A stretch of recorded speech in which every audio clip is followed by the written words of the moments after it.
For 2 decades, Andy Burnham has put social care at the top of his priority list, and now's his opportunity to fix it.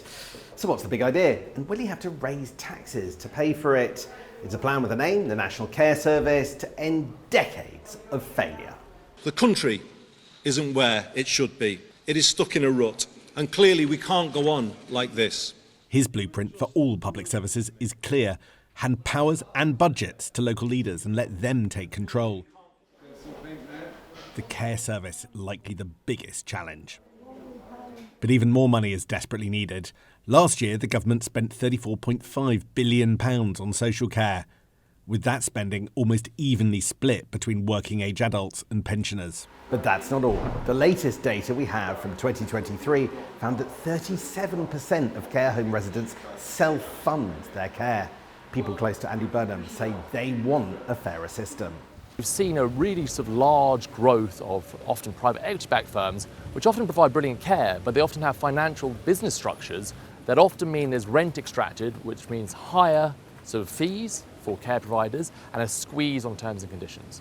So I think that what's trying to be solved is a fair system, an effective system in terms of high quality care for everyone and high quality work for care workers. So what would he do? Like other public services, Burnham wants to hand power down to mayors and councils, while nationally he's likely to have to increase taxation, possibly on estates, to fund a top-to-bottom transformation.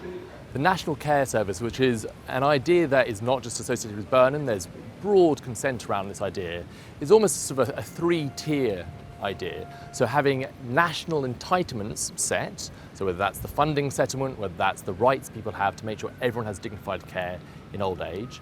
It's then about pooling resources at local authorities who can then commission health but also care-based services. But this isn't the first time that Andy Burnham has tried to sell a very radically altered version of social care. I'm meant to be the expert at this as well. Back as health secretary in 2009, he made a massive, expensive election promise of free personal care for all. Care system is a cruel lottery. It's the biggest social unfairness of these modern times.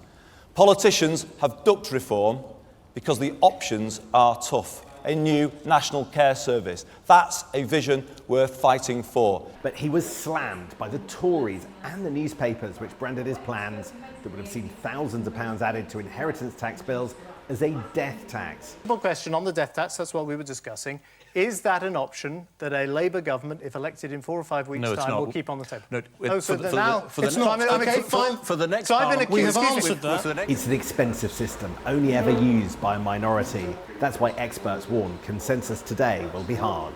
I think one of the problems that we've seen in attempts to reform social care before is that public understanding and awareness of even what social care is really low. It suffers from an invisibility problem. People don't understand that it's not part of the NHS, it's not free at the point of use. At the moment, local authorities step in to pay all of someone's care when they have less than £23,250 in savings and assets. But that threshold hasn't changed since 2010, creating a £10,000 gap compared to if it kept pace with inflation. And almost half of requests for new social care support don't receive any at all. So why is this happening? Well, social care is expensive. And despite 25 commissions and reviews since 1997, political consensus is hard. Meanwhile, the cost of care is increasing, with a rise in home care fees driving higher spending on adult social care. Yet another review of social care is currently underway, led by Louise Casey. That was pushed into the long grass by Keir Starmer's government. We know that Andy Burnham said he wants to see that accelerated, sped up. The original reporting deadline for the Casey Commission was 2028. Whether they can produce results earlier, I think we're yet to see. But at the centre of this debate is a big political choice. Who should he help? How much of middle-class Britain should get assistance with crippling bills? And how much should be spent on a system fighting for every pound with things like defence? Andy Burnham has a difficult choice to make here around how generous and how comprehensive he wants this system to be.